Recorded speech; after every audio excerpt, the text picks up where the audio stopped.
Here now is Star FM's Top of the Hour News.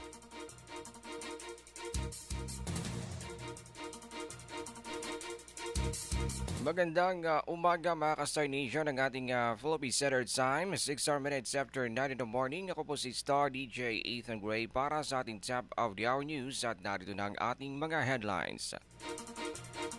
NCR lalagay sa red alert status sa pagsisimula ng simbang gabi.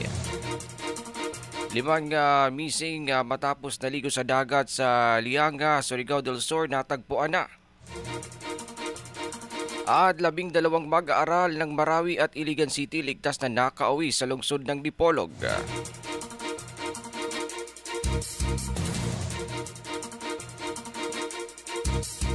At ngayon para sa detalye ng ating mga balita, ilalagay na ng National Capital Region Police Office sa red alert status ang buong rehiyon sa December 16 o ang pagsisimula ng siyam na araw na tradisyonal na simbang gabi.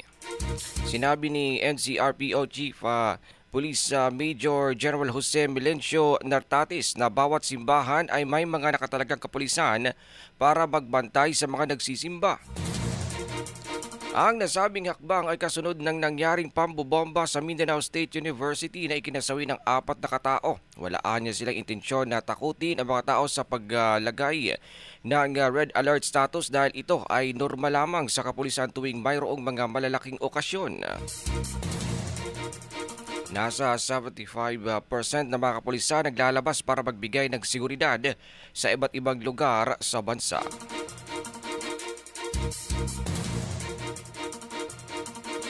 Sa ibang dako naman, tuluyan ng natagpuan ang 3 mga individual na na-missing matapos itong naliligo sa isang beach sa barangay Baucawi, Lianga, Surigao del Sur.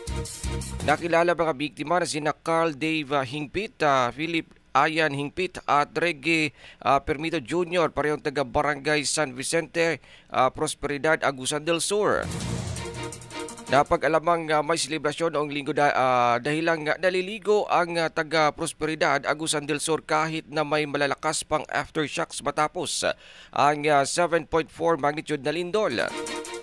Dahil sa naglalakihang alon, 5 mga individual ang nawala at pinaniniwalaang nalunod. Una nang nakita ang 2 magkapatid na sina Ivan Mutia at Napoleon Mutia Jr. ngunit wala na itong buhay.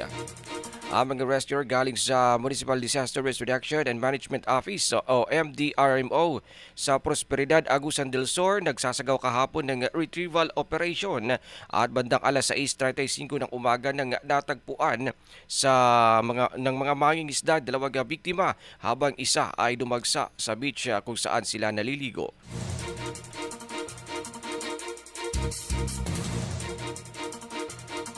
Samantala mga ka-Star Nation, 12 mag-aaral ng Marawi at Iligan City ligtas nang nakauwi sa lungsod ng Dipolog. May detalye po sa balitang yan si Star DJ Aya. Please come in.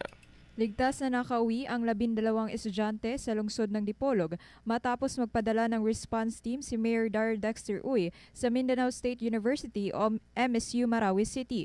Kabilang ang mga naturang mag-aaral na mula dito sa lungsod ang apektado sa nangyaring pambobomba sa nasabing universidad.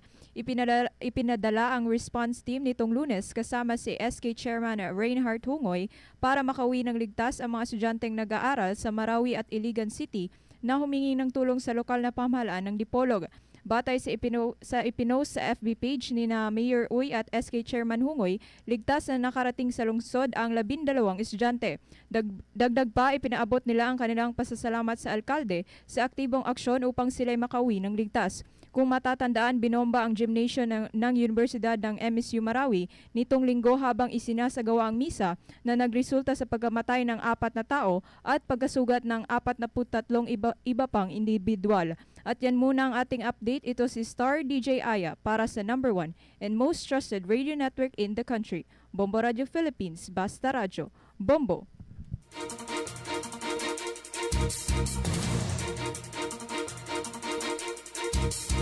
At yan po ang kabuuan ng ating mga balita. Bago po tayo magtapos, balikan ko lamang ang ating mga headlines. NCR lalagay sa red alert status sa pagsisimula ng simbang gabi. 5 missing matapos naligo sa dagat sa Lianga, Surigao del Sur natagpuan na. At 12 mag-aaral na Marawi at Iligan City ligtas na nakauwi sa lungsod ng Dipolog.